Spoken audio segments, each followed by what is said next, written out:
Canon R6 frames per second The A7R Mark V. This is the A7 R5. is new camera day. So all these tasty new cameras have dropped. The Canon R6 Mark II, Sony A7 R5, Leica... Oh, we wanted to throw a little spanner in the works. Listen, we are complete gearheads. We know that you want to spend your cold hard cash, and we're going to tell you exactly what you should be spending it on, and hopefully persuade you to buy something where you'll get a lot more bang for your buck, more Armani for the Punani, if you know where I'm going with this. Spoiler alert, it's not on any of those cameras. We were recently watching the launch day videos from the OGs. Peter McKinnon, Gerald Undone, Sam Newton, you know. One thing stood out to us, especially in Peter McKinnon's video. These shots are looking super tasty. But I want to let you in on a little secret.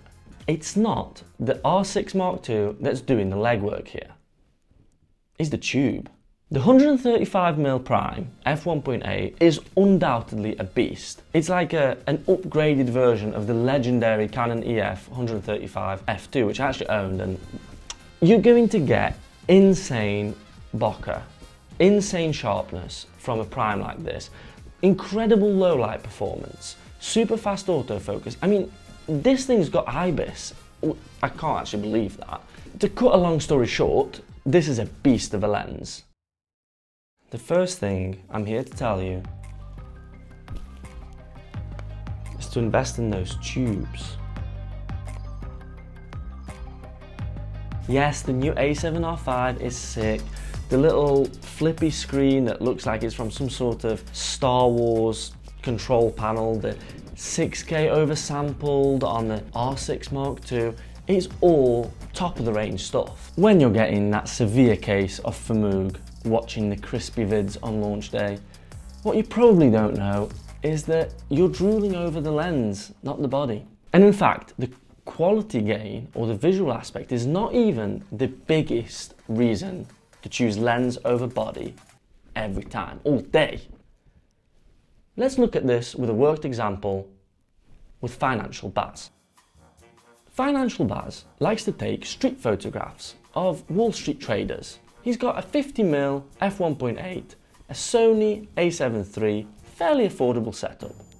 The problem is, he also likes a bit of architecture on the side. He loves the bougie skyscrapers. Financial Baz has just watched the latest launch video on the Sony a7 R5.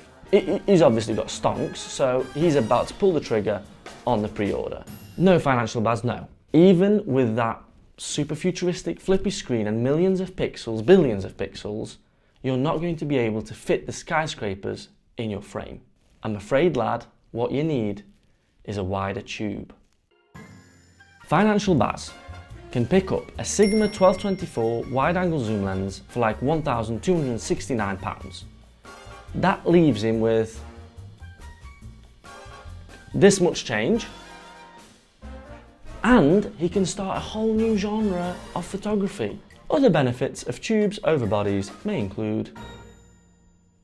Over to Financial Baz. Whoa, can we just, before we start any of these tips, can we just make sure we're safely subscribed, please? Everyone? All right, let's move on. Let's talk money. Camera bodies will lose your hard-earned dollars. Take a look at this. Value over time.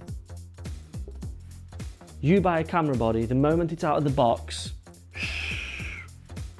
like that, Mount Everest. Lenses, on the other hand, now I hope I don't need to tell you which one is better, and to demonstrate that, let me just tell you a little anecdote from our own personal life. A 7200 f4 Canon lens, purchased 2011, sold very recently with a £20 loss. Number 2, relevance. You can be sure that the camera manufacturer is already thinking about releasing a new body with new features that will make your model irrelevant in the next 6 months. Lenses, on the other hand, they are here to stay. They're going to be good lenses for years to come. And do you know what relevance means? Relevance equals cash. When you're watching that banger shot, whether it was shot on the R6 Mark I, Mark II, R3, on Sony, the legendary A7 III, you're really not likely to be able to tell the difference. But what you will be able to spot is if it's being shot on a naff plastic kit lens, or, you know, a 7200 f4, which is not bad, or the 135mm f1.8, like. But lenses are obviously a lot of dollar.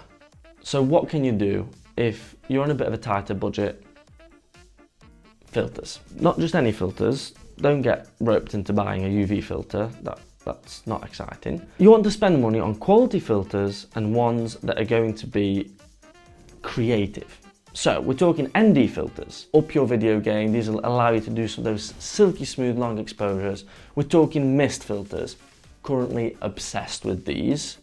Cue some shots. Even a polarizer, you know, remove unwanted glare, perfect motorsports, car photography, anything like that. To summarise, the tube versus body debate, even though there's no debate, it's tube all the way. Buying a lens, number one, you're going to get greater creative possibilities. One lens can open up a whole new world of photography. Number two, greater increase of quality. Believe me, it's less about the megapixels and more about the optics. Number three, it's a better financial investment. Lenses hold their value way more than bodies. Number four, lenses are forever. Bodies become outdated far quicker. There's always something new coming out, faster autofocus, more pixels, blah, blah, blah, blah, blah. With lenses, you can be using a 15-year-old lens and be getting beautiful, crisp quality. Bye-bye. All right, if you want to see the king of lenses in action, check out this video here about a $12,000 lens. Subscribe to see, look, just spat a little bit. Subscribe to see more of this kind of stuff, you know, we got plenty coming up. See you all soon. Bye.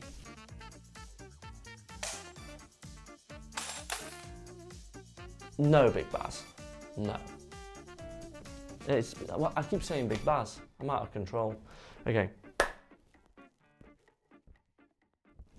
Big Baz